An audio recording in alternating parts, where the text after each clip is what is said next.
Olha só, pessoal, esse é mais um Fala Carlão. Você já sabe, o Fala Carlão é sempre na prateleira de cima do agronegócio brasileiro. E a gente, para fechar essa sexta-feira, eu trouxe aqui o meu querido amigo Maurício Palma Nogueira, que acabou de fazer uma palestra extraordinária aqui para uma casa lotada, a diretoria das Bran, que tinha mais de 70 pessoas exclusivamente para ouvir o Maurício. Maurício, obrigado pela sua gentileza de falar conosco. Estou atrasando seu almoço, né, rapaz?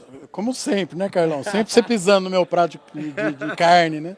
Mas é um prazer sempre grande aí tá aqui nas Bran, tá aqui com você, né? E sempre a gente tem esse bate-papo depois, né? Muito bom. Escuta, eu falei de você, eu sempre falo de você. Quando eu vou falar de qualquer assunto ligado à produtividade, mesmo que às vezes eu esteja falando com a agricultura, eu cito você pelo seguinte: o Maurício Palma Nogueira, quando eu vi, acho que a primeira palestra dele, sei lá, tem uns 10 anos mais ou menos isso, e ele falava o seguinte: olha, cada vez mais existe um gráfico aí e uma relação entre o investimento em tecnologia e o retorno, ou seja, quanto mais investimento em tecnologia, maior o retorno. E, na verdade, se eu me lembro, ele dizia o seguinte: a partir de um determinado nível de tecnologia, já era, você não tem retorno nenhum, não. Então, esse negócio parece que só continua valendo cada vez, o sarrafo cada vez mais alto. Então, Carlão, exatamente. Nessa época aí, a gente mostrava esse cenário, né, falava que a pecuária estava subindo a régua, você tinha recria e engorda já adiantada, né? E a gente levava o recado para o produtor: começa a investir, começa a trabalhar para você sair dessa situação para aquela. Só que você tem que investir para fazer isso. Né? Não é porque você quer, você tem que colocar dinheiro, recursos, tem que planejar para recuperar esse dinheiro lá na frente. O que eu trouxe hoje para cá, que é algo que a gente começou a concluir em cima dos números de 2023. Os dois grupos tecnológicos mais baixos já perderam a chance. Eles já não têm o que fazer. Então, com o recurso da fazenda, não dá mais para fazer. Então, ou você tem crédito no banco, geralmente uma situação dessa você acaba não tendo, né, um crédito, ou você põe dinheiro de fora. Então, traz dinheiro de algum outro lugar, coloca para dar esse espaço. Mas hoje, o que eu estou dizendo, os dois níveis tecnológicos mais baixos, que é o padrão de análise da Tenagro, que divide em 6 números, 6 grupos né, tecnológicos, os dois níveis tecnológicos mais baixos não tem mais como tirar o recurso para crescer em cima da atividade gerada na propriedade. Entendi. Ele vai ter que fazer alguma coisa colocando Exógena, dinheiro de fora. Exógeno, exatamente. E isso é uma situação extremamente desconfortável, inclusive coisas que a gente não pode recomendar em apresentações. Né? Uma coisa é você falar: você tem essa situação, investe que você vai partir para essa. Né? Claro, você não está analisando fazenda a fazenda, mas é algo que ele pode tirar dali de dentro. Hoje, para você dar uma recomendação para esses dois grupos, só analisando caso a caso. Entendi. Né? Porque inclusive, até, de repente, vender patrimônio. Pois é, Carlão. Aí é uma pergunta que até eu fiz recentemente, né, num artigo que eu escrevi, você tem dinheiro próprio para colocar? Você tem crédito no banco? Tendo dinheiro, você vai ter condição de administrar, sabendo que a situação vai ser muito mais difícil, que você vai estar entrando no mercado que já está mais competitivo em termos de produtividade? Se a resposta para uma dessas perguntas é não, começa a vender. E, infelizmente, eu sei que é um recado grosseiro, parece assim algo até arrogante da gente colocar, mas é matemática pura. Né? Isso aí é conclusão. A gente não tem como executar mais esse plano com recursos da própria fazenda de baixa tecnologia. Entendi. Bom, e a turma da sequência? Eu até não sei se você tem avaliação, você falou que divide em 6. Nesse estudo de vocês aí, qual que é o percentual de pecuarista que está em cada um desses blocos aí? É sempre complicado a gente fazer esses estudos, porque a gente tem esses números, mas aí a gente vai trabalhar esses números em cima do Rally da Pecuária, que pega uma parcela muito acima da média, Carlão. Então, extrapolar esse número é complicado. O que a gente fez em na verdade, em 2019, 2020, a gente fez um estudo com base nos dados do censo de 2017, né, que foram divulgados em 2018, mesclando todas essas informações que a gente encontrou a campo no Rally, e a gente identificou o seguinte: 10% dos produtores, claro, né, uma proporção aí, pode ser de 7 a 12, né, mas ali perto de 10% dos produtores tinham condições de registrar algum nível de lucro. Entendi. Os outros 90 estavam no prejuízo. Claro que é aquela conta perfeita, né, colocando salário, né, não é fluxo de caixa, é conta de custo. Né? Só que esses 10% de pecuaristas em lucro, eles tinham mais ou menos 60% do rebanho brasileiro. Estava na mão deles. Entendi. E eles vendiam 80% do que se vende. Uau. Quer dizer, a pecuária de corte, ela não está em crise, ela está indo bem. Entendi. O pecuarista está em crise. Se você fizer uma conta estatística, 90% no prejuízo.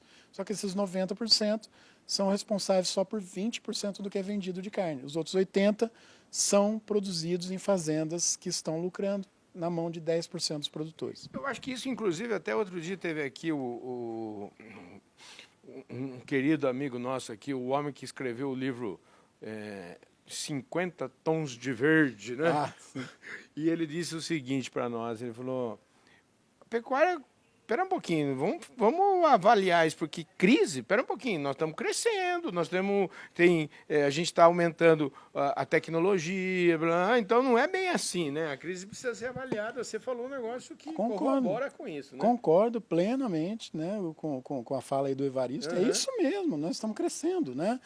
E isso é difícil, Carlão. A gente tem, hoje, né, nós temos uma quantidade de desinformação muito grande. Então, as redes sociais, e não é culpa das redes sociais, o pessoal está querendo bloquear a rede, como é que fala? Colocar regras. Não é a rede o culpado. A gente vai aprender a usar. Então, é um tempo que nós estamos passando. Mas a quantidade de barbaridade que a gente vê os outros escrevendo, falando, né, principalmente essa moda agora de vídeos, né, áudios, a quantidade de barbaridade, de recomendações erradas, faz a gente crer que nós estamos numa crise muito maior, mas não estamos. A pecuária está evoluindo. E se você ficar nessa onda, né, de informações equivocadas, de informações sensacionalistas, você vai tomar as decisões erradas. Então, ó, você está naquele grupo que ainda tem condições de se manter, vai cair para o outro. Né? Aí você entra em crise. Né? Então, eu concordo. E é uma observação muito bem feita pelo Evaristo, né? Olha o que está acontecendo com a pecuária. A gente estaria crescendo? A gente estaria aplicando tecnologia se o negócio estivesse em crise? Né?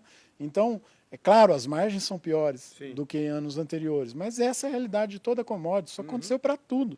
Então, se a gente pegar qualquer cultura, qualquer atividade empresarial, ela exige da gente muito mais produtividade. Então, isso dá uma sensação de crise, às vezes, mesmo para quem está indo bem, porque ele tem que investir, né? Então, ele coloca o caixa lá na frente, parece que ele não está ganhando tanto que ele queria, mas se você analisar corretamente o resultado da fazenda dele, ele está indo bem. A impressão minha é que é o seguinte, você está falando aqui para uma plateia de empresários, uma plateia de empresários que vivem de pecuária. E a impressão que eu tenho é assim, a mesmíssima receita que você está falando, que serve para o pecuarista sair da crise, é um pouco a mesma receita para todos nós aqui, não é um pouco por aí, não? Concordo, Carlão. E a produtividade mesmo, pega o teu canal. Quantas entrevistas você fazia há 10 anos? Pois é. O tanto que tem hoje, né? Então, a gente tem que buscar produtividade nas empresas, no setor de serviços, nos órgãos públicos. Né? Qual é o resultado para o Brasil? Nós estamos agora discutindo, né, orçamentos, elevação de imposto. Qual é o resultado para o Brasil? A gente melhorar a qualidade do serviço público por produtividade, para a gente compensar o que a gente tem. Senão nós vamos acabar com a nossa atividade produtiva, tentando arrecadar e gastando mal. Então, tudo que a gente fala para a pecuária vale para qualquer atividade. Se for administrar um hospital, é isso. Sim. Se você for administrar uma empresa de táxi, é isso. Então, tudo que a gente analisar, nós estamos falando de produtividade. Ô Maurício, para a gente fechar aqui, eu li alguns artigos seus falando sobre, por exemplo, talvez um dos pilares aí da gestão do atual ministro da Agricultura vem ser a questão da recuperação de pastagem e que isso pode significar uma nova revolução aí. E eles comparam até o que aconteceu nos últimos 50 anos com o que pode acontecer para os próximos 10. Qual que é a sua avaliação sobre isso? Carlão, até esses dias, alguém, eu não lembro quem, me questionou falando se o plano era modesto, né? Fez a comparação com a área de pastagem da proposta do Ministério de fazer 40 milhões de hectares. É extremamente ousado, é o contrário, não tem nada de modesto nisso, né? Qual é a proposta do Ministério com o plano lá de conversão e recuperação de pastagens? é praticamente dobrar o ritmo que isso já vem acontecendo. Então entra em desafios enormes, que eu tenho que identificar essas pastagens, eu tenho que identificar o produtor que está nelas, eu tenho que saber se o produtor quer fazer isso ou não, porque ele é o dono, né? Então às vezes, olha, nós temos lá 28 milhões, 30 milhões, 40 milhões, tá, mas combinou com o dono? Ele quer fazer? E outra coisa, tem operacionalidade, dá para operacionalizar isso aí, né? Eu quero pôr a agricultura numa área de... vou pegar meu município lá, que é Casabranca, né? Sim. Eu tenho lá 20 mil hectares em Casabranca de potencial para entrar nesse programa. Exemplo, né, claro. Esses 20 mil estão juntinhos ou estão separados em áreas de 50 hectares, 20 hectares, 30 hectares? Né? Quem são os donos? Qual é o custo da gente colocar uma atividade competitiva aí? Esse produtor, esse dono dessa terra, ele é um candidato a crédito ou ele tem restrição?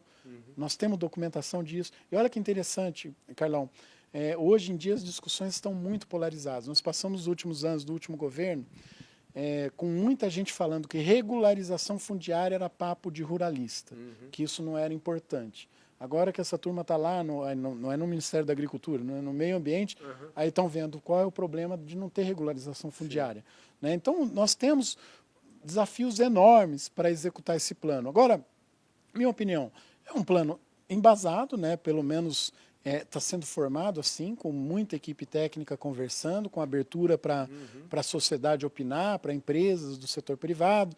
Né? E é um desafio que a gente tem que enfrentar, Carlão. Então, nasceu... é uma bola que nós vamos ter que chutar. É porque né? você está chutando essa bola e está dando a sua opinião super embasada, ninguém pode... Eu duvido que tenha alguém que não concorde com isso que você está falando aqui, é que ela... como a gente vive num momento de extrema polarização, fica assim, dá a impressão que qualquer pessoa que fale, ou o cara está na esquerda, qualquer coisa que ele falar é ruim, ou o cara da direita, qualquer coisa que falar também não serve. Ou seja, a gente está vivendo um momento muito chato, na verdade, né? Pelo amor de Deus, né, Carlão? Então, só de... é incrível, né? E é exatamente o que você falou, a gente precisa separar as coisas, né?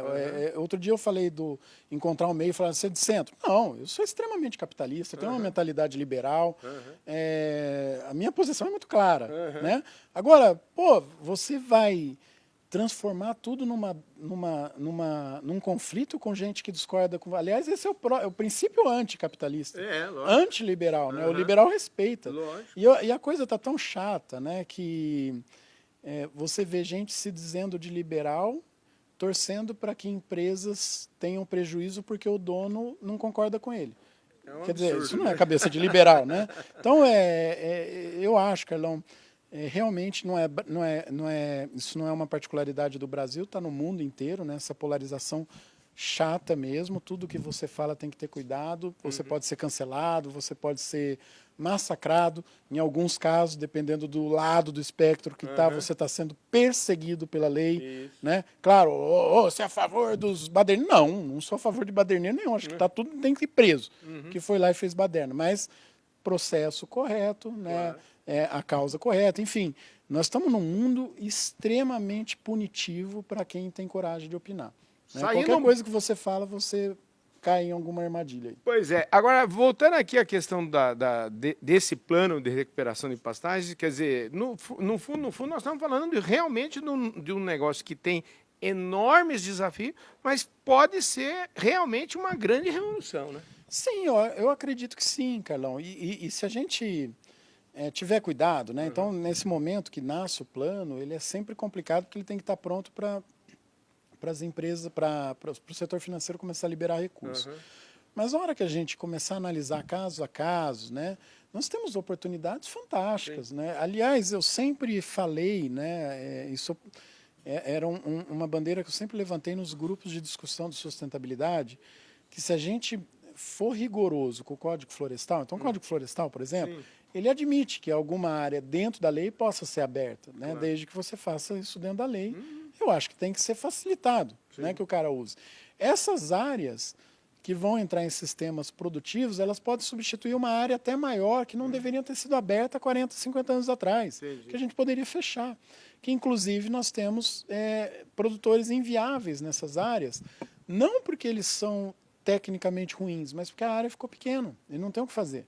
Então, nós temos muito áreas de baixa aptidão agrícola em propriedades minúsculas que o filho não vai querer ficar. Quer dizer, nós temos uma geração que não pode parar de trabalhar. Sim. Então, a aposentadoria. Tem gente com 90 anos na roça trabalhando. Sim. Né? Quer dizer, vai trabalhar até morrer porque não tem quem fazer alguma coisa.